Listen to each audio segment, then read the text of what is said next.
சங்க இலக்கியங்களில் உவேசா அவர்கள் பதிப்பிக்காத அந்த 3 நூல்கள் எவை?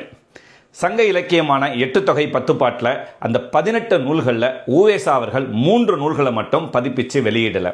அது ஒன்று கலித்தொகை, அடுத்து நற்றிணை, அடுத்து அகநானூறு. இந்த 3 நூல்களையும் மற்றவர்கள் பதிப்பிச்சிட்டாங்க. யார் யார் அப்படின்னா, கலித்தொகை சீவை தாமோதரம் பிள்ளை அவர்களும், நற்றிணையை பின்னத்தூர் நாராயணசாமி ஐயர் அவர்களும், அகநானூரை ராஜகோபால ஐயங்கார் அவர்களும் பதிப்பித்து வெளியிட்டதுனால உவேசா அவர்கள் அது 3ஐயும் பதிப்பிக்கலை. ஆனால் குறுந்தொகையும் 1915 உவேசா அவர்களுக்கு முன்னாடியே சௌரி பெருமாள் அரங்கன் பதிப்பிச்சிட்டாங்க.